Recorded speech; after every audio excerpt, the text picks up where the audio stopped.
Hello, world. Welcome back to the Ignited Fortitude podcast with Bobby and Steve. Holy cow, I feel brand new. Like, it sounds weird. We've taken way too much time off. Kind of because overcome by events and life. Yeah. So for most of the people listening, I have a senior in high school. And he is driving me nuts. I love him to death, but man, making my life miserable with his 1972 Volkswagen Beetle that breaks down every day. And I know there was like a couple weeks we could have recorded, but you're like, I gotta fix this bug. Yeah, and like at the beginning of every week, I'm like, all right, dude, we're good. I got it fixed. And then by the weekend, I'm like, no, I got to do more. Love him. Don't like his car, but I love him.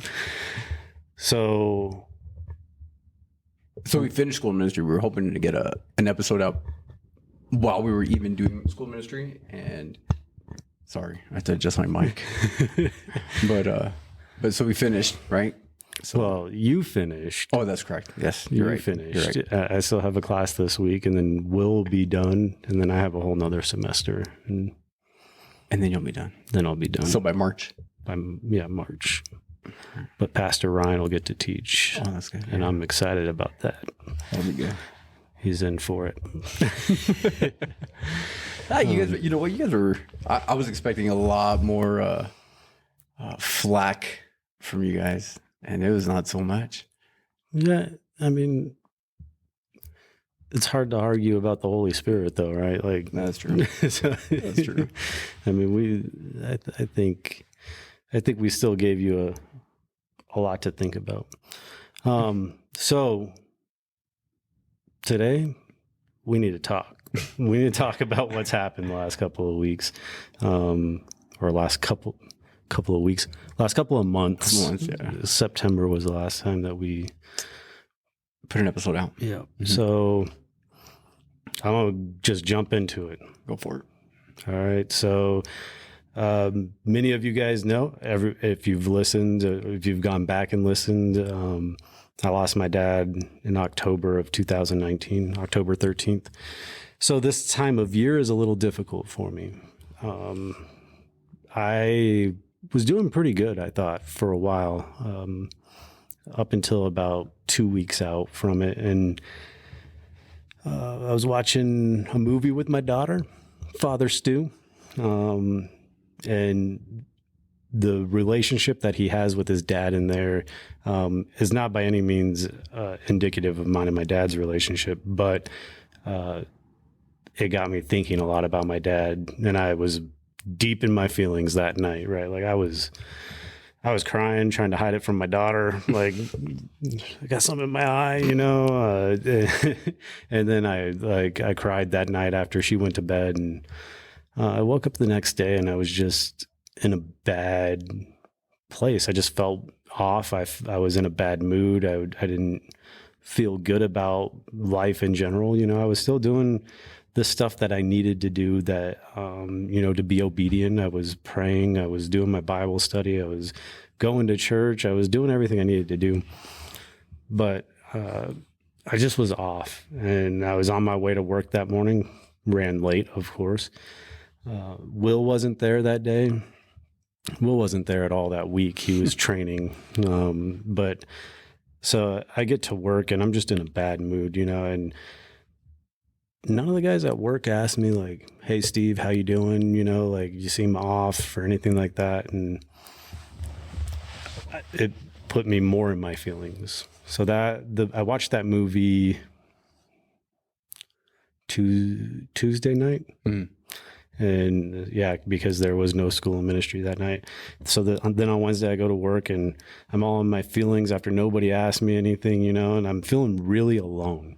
Like I know I have my family, you know, I know I have people in my life, but just people who would just reach out and be like noticing something's wrong with me, right? I just was like, man, I'm alone. My wife knew what was going on. I was telling her about it. So this is Wednesday. I come home and I'm sitting there, or I walk in the door, and my kids do like they always do, like, hey, Dad, how was your day? And I was like, horrible. Gone, right? Like, they're like, I'm not going to make him any more mad. I'm not going to ask him anything. I'm just going to disappear. So then, I kind of pushed my kids away that evening, and I went to school and ministry, and there I am, Wednesday night class. You taught Mondays, right? Mm-hmm. Yeah. Wednesday night class. All the guys are there that, or I'm pretty close with. Not one of them asked me then. I was still in a bad mood. Like, I wasn't smiling. I was just like in a bad mood. Nobody asked me like, you all right, Steve? And so I go home and I'm like really deep in my feelings now. I'm like, the guys at school and ministry aren't even asking me. I was like, am I that much of it? Like, does anybody like me? Like, what's going, like, me, right? Yeah. Get home. I sit in the driveway for like 30 minutes crying. I'm like, man, like, just alone. And woke up the next day, go to work, do my thing. Nobody asked me again. So then I had reached out to you. I had texted you, and I was like, I'm thinking to myself, I got to get myself out of this. Like, what's going on? And I had asked you about what the song was that we heard at camp. It was Egypt. Mm-hmm. And so you had texted me back, and you told me Egypt. You sent me the link to the song, and then you're like, is everything okay? And I was like, no, I'm in a really bad place. And you're like, all right, I'm praying for you. And like, kudos to you, right? Because instead of like, if I wanted to talk about it, you would have, I would have, yeah. Right? Like, you were just like, I'm praying for you. And that brought me up. And I go home, and then I sent you some other stuff, right? Like, I sent you some other songs from camp. Yeah, I think I sent you a sermon or something like that. Yeah, you sent me a couple of things, and I had gone home. After that, I had gone home, and I had to teach in small groups that night, and teach the guys, and I just went to sleep. I got home and went to sleep. I didn't prepare at all. So then I wake up, and I'm more like in a bad mood, because I'm like, I slept. I didn't do what I should have done. I didn't prepare anything. I don't know what I'm going to do. So I'm on my way here, and I get a text message from my little brother as I'm driving here. And it was a TikTok. So when I pulled into the parking lot, anything to not come in, because I don't know what I'm doing anyway. So let me look at this TikTok. And it was a TikTok about Tim Tebow, and they had just won a game. I don't know who they were playing, but they were going to the playoffs because they won that game. And a reporter had come up to him and was like, hey, Tim, do you realize what happened tonight? It was 3 years since you first wore John 3:16 on your face. And he's like, yeah, man, but yeah, we're going to the playoffs. And he's like, no. He's like, it's been 3 years, and the time of possession was 31.06. The passing yards was 316. Rushing yards was per carry was 3.16. The time of possession, like all these different things that came out to 3.16. And he goes, and 90 million people Googled John 3:16 tonight. And I was like my mind was just like blown, right? I was like, what the heck? Like, first of all, like, I didn't know exactly where my brother stood. I knew that he believed in God, but like where he was at in his walk. So just the fact that I got a TikTok from him that was Christian, and that tells me like the algorithm, yeah. He's seeing enough Christian stuff that it pops up on his feed or whatever. Mm-hmm. So that made me happy, right? And then I started to think about it, and like what really stood out to me was the fact that Tim Tebow had no clue, right? Like, he was playing a football game. He's like, I'm going to the playoffs. Had no clue that game, 90 million people Googled John 3:16, right? Mm-hmm. So I was like, thinking about it, I come in here, and you're like, you good? And I'm like, yeah, kind of. And so for small groups, I was like, hey, if I send you something, can you put it on the TV for the kids to see? And he's like, yeah. So we do that, and I talked to them about it, and basically explained to them like what had happened to me that week, and realizing that maybe I was going through something in that moment, that week, to show these kids like it's okay to be vulnerable. One, to talk about it, right? Two, to I just lost my train of thought. It's okay to be vulnerable, and it's okay to not be okay, right? Like, all of us feel like we have to be perfect all the time. All of us feel like we have to keep it together all the time, but it's okay to not be okay. And we tell the kids that all the time, right? Like, it's okay, it's okay. And we always tell the kids, make sure you reach out to somebody though. Don't try to handle it on your own. And of course, what did I do? Tried to handle it on my own. Me, right? Like, I was the center of attention that whole time for myself, right? Like, why is nobody else doing this? So talked to the kids, and I explained to them, like, and I asked them, like, what did you get out of it? Like John 3:16. Well, yeah, like that's what the whole thing was about. But like, and I explained to them that what I saw, like, sometimes God is using us and we don't realize it, right? And I told them, I said, look, maybe all the things that I've gone through led up to this point right here, right? Like, me being here right now to tell you guys it's okay to not be okay, but you have to reach out.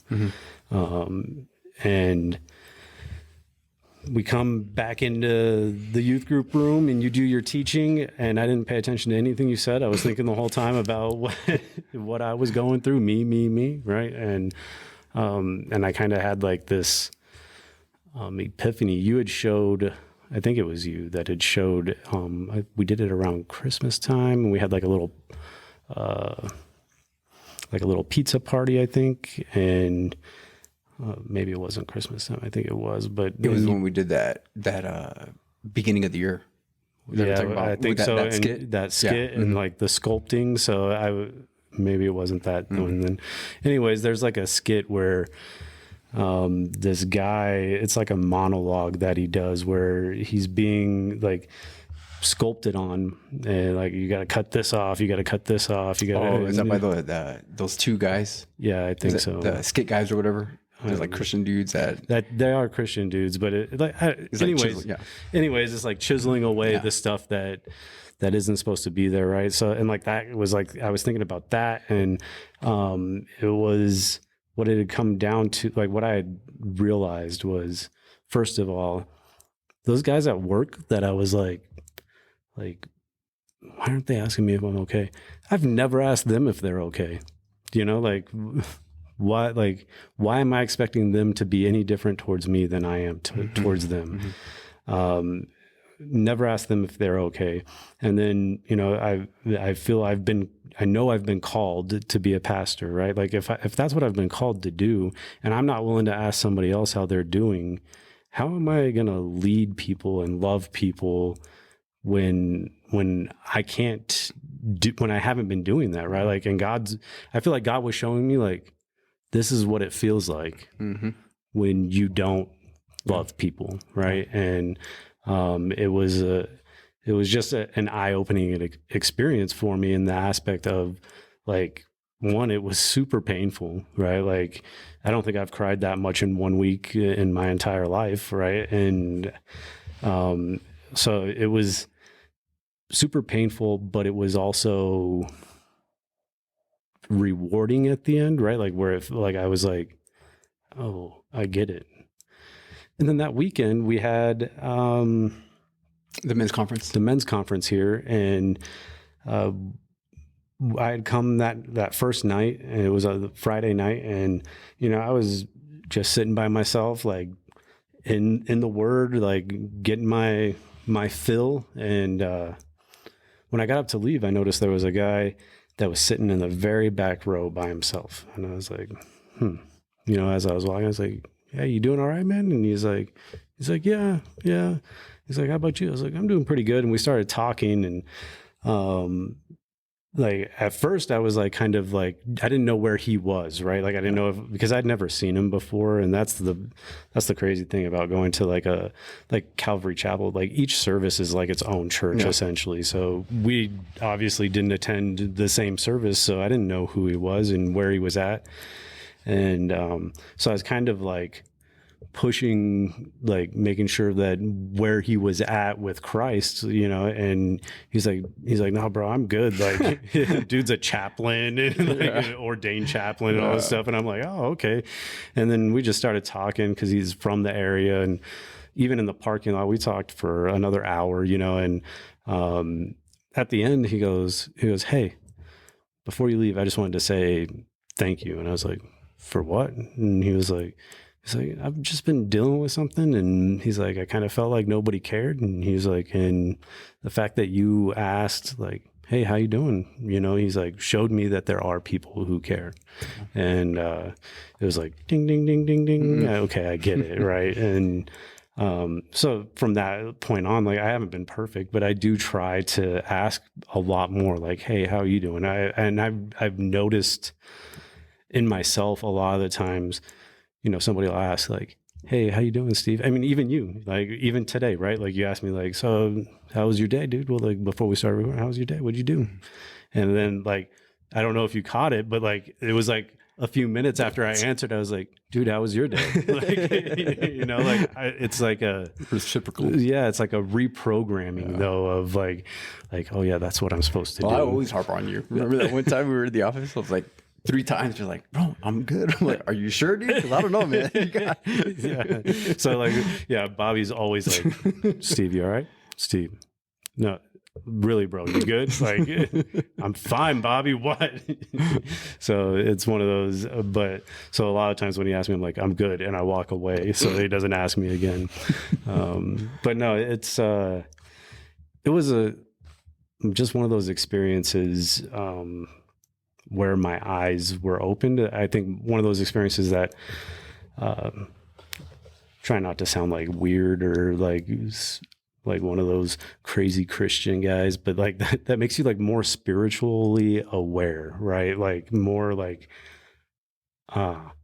he has a plan and he's working something, right? Like, but trying not to look too much into it at the same time, because I think that's a dangerous thing to do, is where we try to turn everything into a spiritual event, right? Like, or everything's an attack from the enemy. Because I don't even know if this was like an attack from the enemy. It was more of like, hey, Steve, you're a little off path here. Let me get you on the right path, right? Like, we need to get you right in this area. So, but it's that whole shape. I mean, we talked about it in school ministry, right? Especially with the Holy Spirit, like it's that shaping process. You know what I mean? And it's like, God wants to shape us. He wants to, you know, we talked about it with the gold, right? Like our faith is more precious than gold, and just like that refinement that he wants to do in us, and just like, you know, putting that fire on us and then scraping that off. And it's like, you know, I can either be in my feelings in this moment, or I can be like, okay, what are you teaching me right now? right. You know what I mean? And just thinking of that, like what you went through, obviously it wasn't in vain, because, you know, you see it come full circle when we're at the men's conference. But, you know, we've talked about this before too, with like 2 Corinthians, where he's like, even when we are weighed down with troubles, it is for comfort and salvation. For when we ourselves are comforted, we will certainly comfort you. Then you can patiently endure the same things we suffer. We are confident that as you share in our sufferings, you will also share in the comfort that God gives us. You know what I mean? It's that whole thing where it's like, hey man, like all these things that we went through, like as bad as they were and as horrible that as it was going through it, like it was so that we could comfort you guys. And we went through this so that way you guys could know that it was for you, you know? Right. Yeah. Like, I don't like it though. Yeah. No, for sure, man. Like I don't want to be the example. Yeah. Like get somebody else. It's brutal. Like, like I said, it was painful, and like, I don't know. I've because of that, right? Like, and we've talked about that. Like, but because of that, like, I'm like, I don't want to comfort people. Like during like, and this is the selfish part of me, right? Because it's still new to me with my dad, right? Like, I don't want to comfort people who've lost people, right? Like I thought that like, God, give me something else to comfort people about. Like, and it's, because that's that the comforting people who've lost loved ones has happened more to me since losing my dad. I mean, just last night I got a text message from somebody who's like, I lost my brother today. Like what? Like, and unfortunately, it's like one of those things where like you don't really have the words, right? Like, and I know the guy's a believer, and I know where he's at. And like, all I can do is like, dude, lean on him. Yeah. I know you have like the questions of why, but it's got to be. You have to trust, right? You have to trust him that it was part of his plan. Like there was a reason why he did it, you know. And then trying to talk to him about his mom, like, and like where she's at. And, you know, luckily we've had conversations on the podcast with people like Lily's conversation with us about losing a child helped me talk to him about how to help his mom. Right. Because I don't know that pain yet. And hopefully I don't ever know that pain, but, it's one of those things where it's like, God, can you let me comfort somebody else like in a different way? like, and that's the selfish part of me, right? Because that's me being in the flesh. I mean, hey, it's still fresh for me, and it's like every day, you know. Even like it might have been yesterday, maybe the day before, I don't remember, but you know, my wife's cousin, her husband's dad is close to the end, and like, I'm sorry, like, you know, like and trying to talk about it, and my wife feels bad, like when she's sharing this stuff with me, and I'm like, man, I tell him I'm praying for him and his dad, you know, like it's hard, you know. Yeah. But so that's one of the big things, other than the Volkswagen, that's happened in this 2 months. So I got to share this. I don't know if my brother's going to listen, but if he does, I love you, bro. So after all of this has happened, I went golfing with my brother, and I was like, I got to share this with him. You know, one, because I got to let him know, like, my dad wanted me to be the strong one, you know, and I put that front up for so long because that's what he asked me to do. Right. Yeah. And, so I was like, I got to share this with my brother. He's got to know that it hurts me too. Right. So I tell my brother that whole story on the golf course, and he's like, I can still see him. Like, we were on the 9th green, and he's like, hey bro, so, you know, like, I'm not a heathen. Like, I believe in God, right? Like, you know, we've had conversations about some of my questions. He's like, that doesn't mean I don't believe. He's like, I believe in God. He's like, how could I not? And I was like, good to know. Now that you've expressed that to me, then I don't have to sit here and wonder, like, well, at least he's getting Tim Tebow TikToks, you know? Like, and he's like, so that was like, and I think it was a great conversation between me and my brother. You know, I think we kind of bonded over that. We shared kind of like how we were both hurting. So like, even then, you know, it was like me doing what God wanted me to do, to share, right? Yeah. Like, share it with somebody. And in all honesty, looking back on it, like, I know in the moment, like when it was like, I felt alone, I literally would think to myself, like, dude, you could reach out to Bobby, or you could reach out to Jim. You could reach out to your brother. You could reach out to Will. And I was like, no, I'm not reaching out to them. Like, I was like, Bobby hasn't lost his dad. He doesn't know. You know, Jim hasn't lost his dad. He doesn't know. Your brother, he's probably not even a Christian. Don't ask him, you know, like, don't talk to him about it. And then he's like, with Will, I was like, I know I can talk to Will. Will's training. Will's not here. I'm not gonna call Will. He should have been at work. So, you know? So what is it? So what this? I mean, because obviously this conversation is, you know, people are gonna be listening to this, and they feel the same way. What is it? Why didn't you reach out? Because and like you told the kids, right? You're like, we tell you guys this constantly. Like, this is the one thing that we tell you guys. Hey, we're here for you. Reach out to us. Don't feel like you can't. Because it's. You know what? Like, I think I wanted to be You wanted to have a reason to be upset. Yeah, I wanted to have a reason to be upset. If I would have reached out to that's why I didn't tell you anymore, right? Like I didn't even text you anymore after you said that and you were sending me stuff. I was just like, thanks, bro. I didn't say anything else, right? Like because I wanted to be upset, and maybe that's part of it, right? Like maybe sometimes we have to let ourselves not be okay, right? Because if we're always okay, right, then I mean, what's this podcast about, right? Like the things that we hear from people who talk to us about this podcast is it's relatable. I'm happy to know that I'm not the only one, right? Like, so like,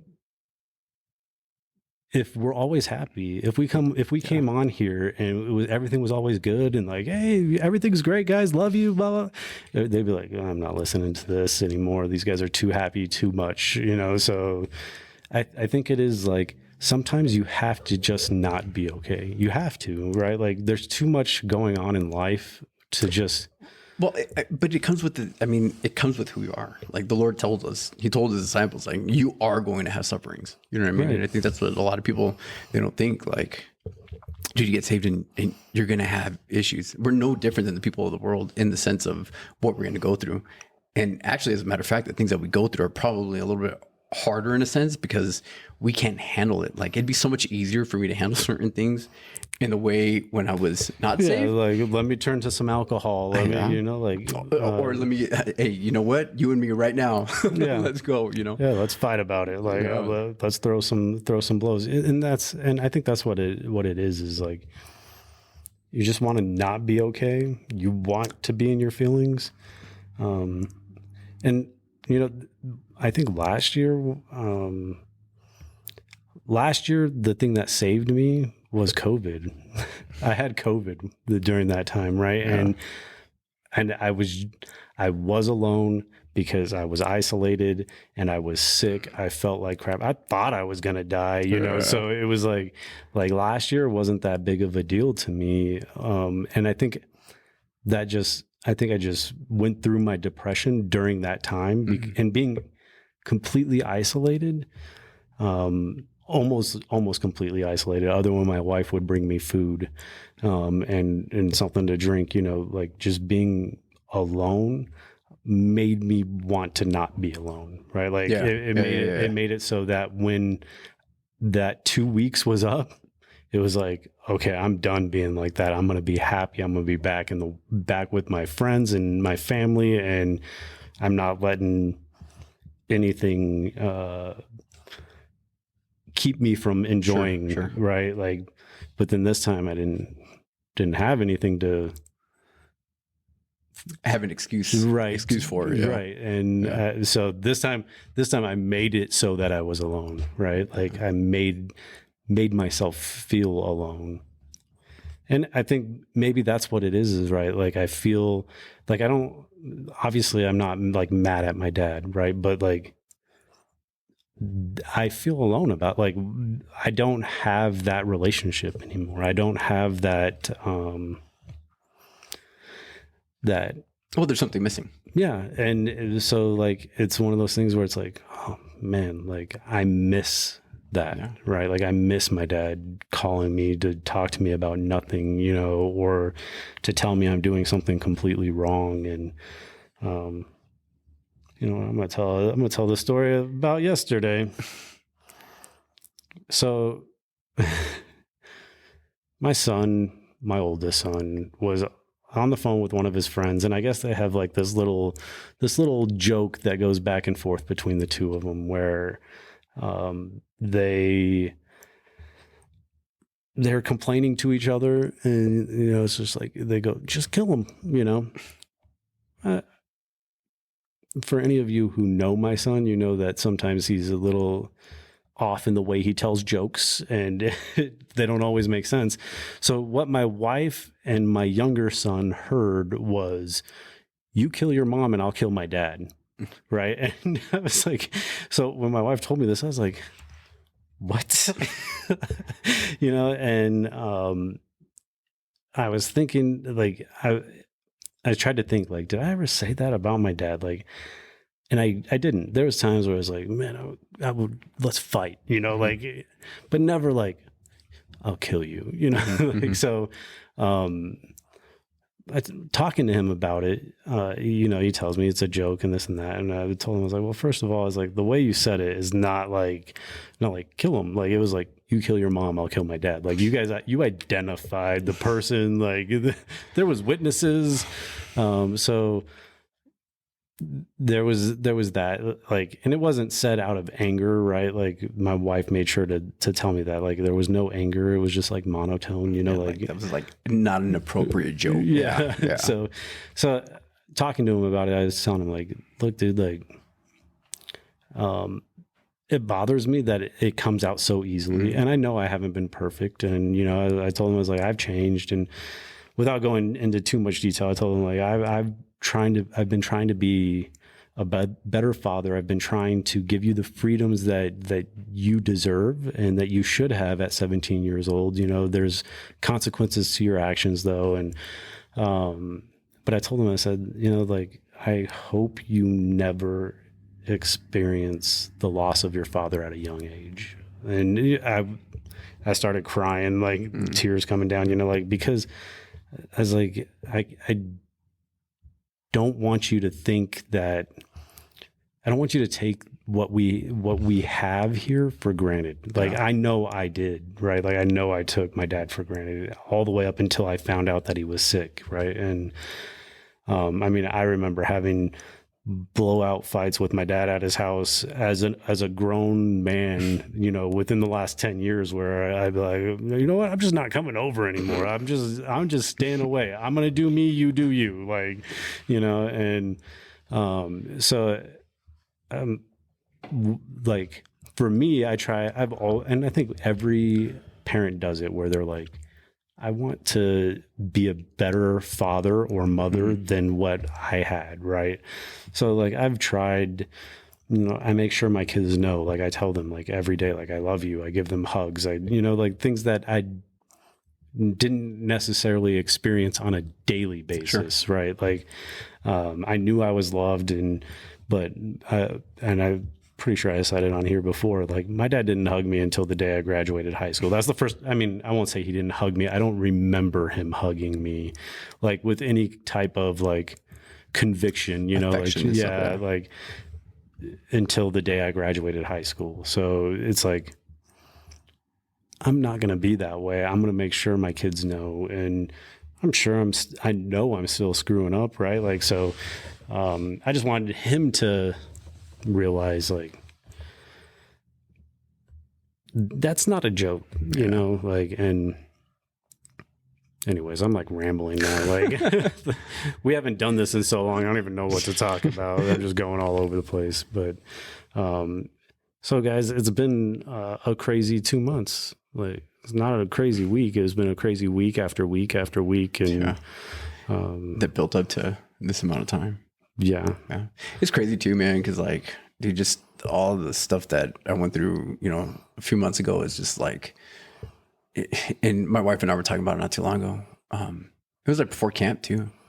Cause, it's like, I just can't get rid of this, and I'm the guy that's like, whatever, dude. You know what I mean? Like, I don't, you know what I mean? Like, obviously I'm a person of emotion, you know what I mean? Like, I'm passionate or whatever, like, you know what I mean? Like, but in the sense of emotion, like, I don't have time for it. You know what I mean? Right. Like, it's like, whatever, you don't have time, you to just like suck it up and go. And, it's crazy too. My wife's like, cause it was a time that my wife was struggling, and dude, I gave her such a hard time, man.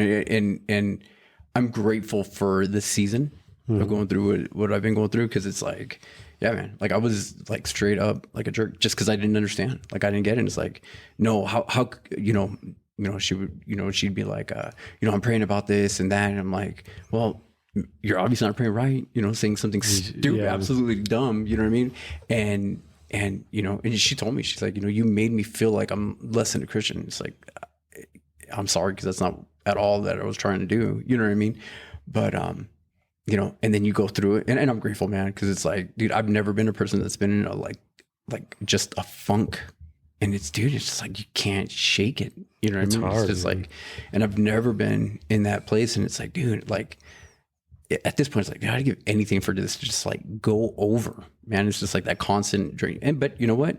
Again, like if anything, I can sympathize with my wife for, like somebody that, when you struggle with, depression and certain things, you know what I mean? Like you can be more sensitive to people that go through that. Cause most of the time it's like, oh, I don't like, what do you mean? Like, get over it, get up, go to the gym, go do, you know what I mean? That's go do something. Yeah, like, go do something. Like just, you need to be just stop. Like why don't think about it. Just go do this, and I know exactly what you're talking about. I had those same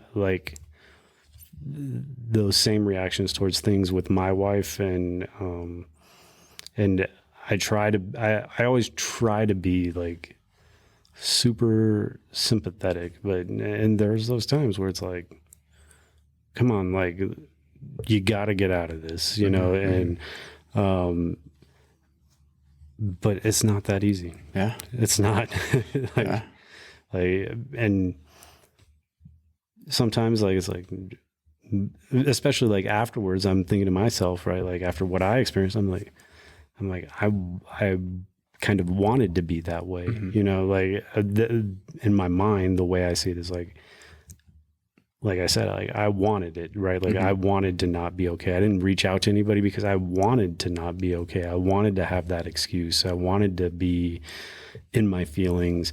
So then it's like, well, is that what this person's doing, and so it's like, what do you say? Like, do you say like, hey, snap out of it, like, or do you wait patiently? And I think sometimes like every situation is different, obviously, but it's like you have to be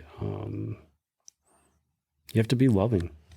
That's what it comes. I mean, that's what the Bible tells us, right? Like you have to love, and that's when I realize a lot of the times I realize I'm not being loving right now, compassionate. Yeah. Yeah, dude, compassionate. So it's okay to not be okay, But I think, in a healthy manner of, what are you searching for? Who are you clinging on to? You know what I mean? And how are you I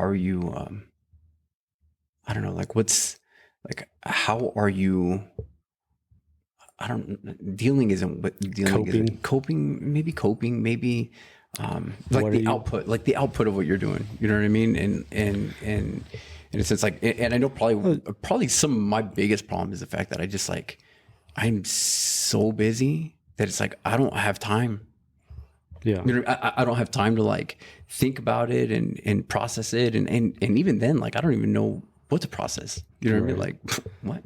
Well, I think more importantly than that, the output is the input, right? Like, because when we say it's okay to not be okay, by no means are we saying like it's okay to like go on a bender, right? Like, that's a totally different conversation about, substance abuse and stuff like that. It's not okay to go and do those things. Like I said at the beginning, when I was telling the story, is like, I was still doing everything that I was supposed to do. And that's what for me was like nothing in my routine had changed. I'm praying, I'm doing Bible study, I'm doing school ministry, I'm going to youth group. So little changes, right? I didn't prepare for youth group because of what I was going through, and I just wanted to go to sleep, and that was probably part of the depression. And maybe it was part of the fact that I was just tired, right? Like like, because I'm kind of the same way. Like I just stay so busy that it's like, well, I need this break right here, maybe that was part of my excuse for being in my feelings, but it was like, at no time was I like, I'm just going to go buy a 12 pack of beer and I'm going to drink this now, like, and really get in my feelings. And, so I think that's an important thing, is like, I was still feeding myself with the Bible, right? I was still trying to find God through what I was going through, as opposed to questioning God as to why I'm going through it. And then going down. You have to, man, because like and you're right in the sense of input, right? Like what you listen to, what you watch, like it's super easy to find something that's going to validate the way you feel. Oh yeah. You know what I mean? Like, yep, I feel, lousy. So I'm going to listen to lousy music that makes me feel lousy. You know what I mean? And I'm going to watch movies that are going to make me feel, you know what I mean? And it's just like, you can't, man, you can't check out of that. But in the sense of it's okay to not be okay. Like, man, like the biggest thing is like, we sometimes, we feel like we have to have it all together. Oh, I'm a Christian, so I shouldn't be having these problems. Like, no, dude, you're a Christian and you're going to have these problems. How are you going to handle it? How are you going to go through it? And what's crazy is like when you share those problems, you feel so much better. Like my entire view changed by talking to those young men in youth group that night. Everything changed for me. And it was then talking to you about it, then talking to Will about it, and when I wish, I wish Paul was here right now because I do not discount my wife at all, right? Like she knew what was going on and I was talking to her about it. But in that sense, there was nothing she could do, right? Like I had to talk to somebody else, right? It had to be outside of my core family for me to not get validation, but to feel better about it, right? Like I needed to know that I was not alone when I left my house, right? Well, being in my house, like I knew I wasn't alone. I know my kids, my wife, they love me and I love them, and we're always going to be there for each other. But it's almost like that. Of course you're going to be here because we're family. You know what I mean? Right. Like it's like the default that's going to be, Right. And I think not so much even that. It was just like I needed to know that when I left the house, I wasn't alone, right? Like I needed to know that when I got to work, there was somebody who cared, right? When I got to school and ministry, there was somebody who cared. And when I got to youth group, there was somebody who cared. Because think about like, you're the same way. You're so busy, right? Like when you're home, you're cared for, you're loved. It's when you're here, when you're at work, when you're all those other places where it's easy to feel alone, right? Like and sometimes you might be, but, and that week at work, Will wasn't there. Will's the guy who I know cares. And I know that there's guys at work that care, right? But Will's the guy that's like, hey, what's going on with you? And so I think that is a big aspect of what this whole podcast is about, right? Like one day, we were telling the kids last night, one day this is not going to be able to happen, right? Like this, not like where we sit down and record and post it for the whole world to see. We're going to have to come together outside our house and talk, right? Like, because we're not going to be able to meet in a brick and mortar church. And so it's knowing that there's other people out there that care, that think the way I think, that believe what I believe. And what a better way to know than to be vulnerable with each other, right? Yeah, for sure. And just knowing, you know what I mean? Like, and the Lord's doing something. Like, as you're talking, I'm just thinking about camp, when we were talking about, one of those songs, I don't know if we shared it on the podcast before, but like, that song that the kids sing, open space, my heart is an open space for you to come and have your way, and talking to the kids, like, that's our prayer. I mean, ultimately it's like, hey God, like, I want to get as close to you as I can. You know what I mean? Like, we know that we're supposed to live a life in godliness, and it's like, God, like, I would so much appreciate, like, do whatever you got to do in the sense, like, so I'm not struggling with these feelings and these issues and these thoughts and all this other stuff, and like, get me to a place where I'm like walking with you as close as possible. And he's like, okay.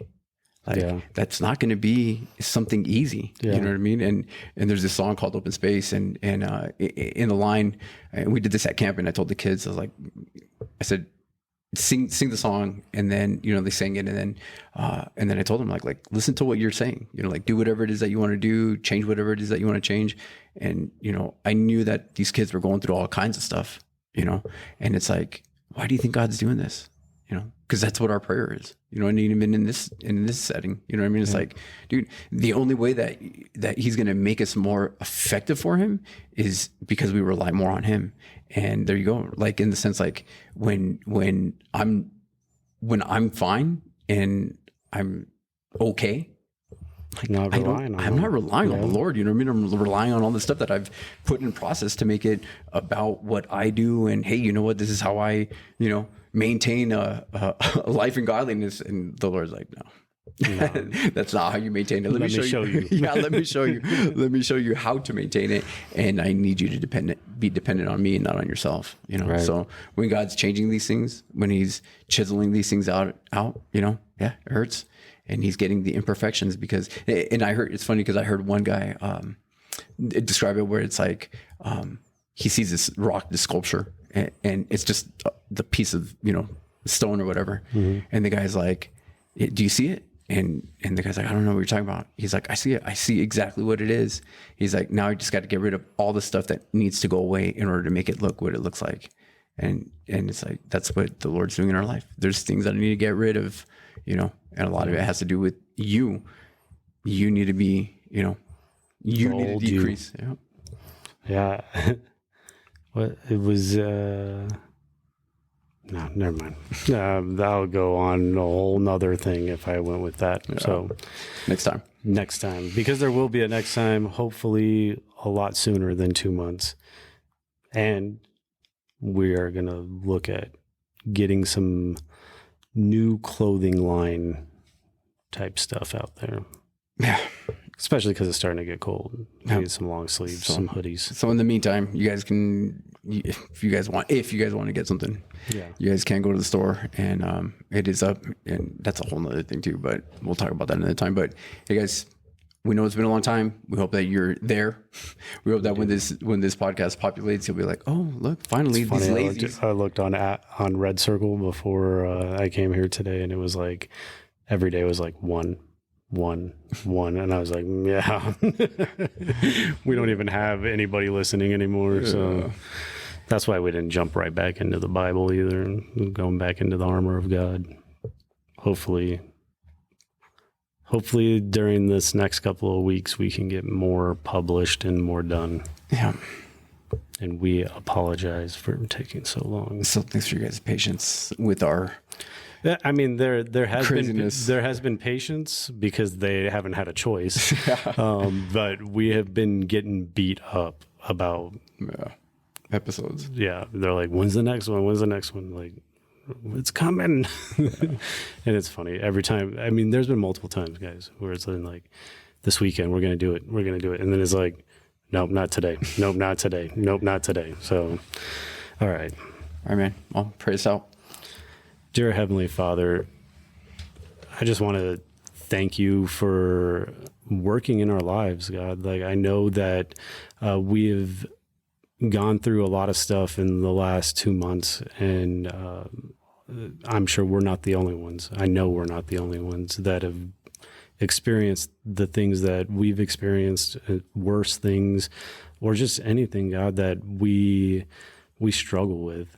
I ask that you keep working in our lives and allowing us to see and recognize the work that you're doing, allowing us to know and come to that realization of that aha moment of, oh, that's what you were trying to reveal to me, God. That's what you want me to change.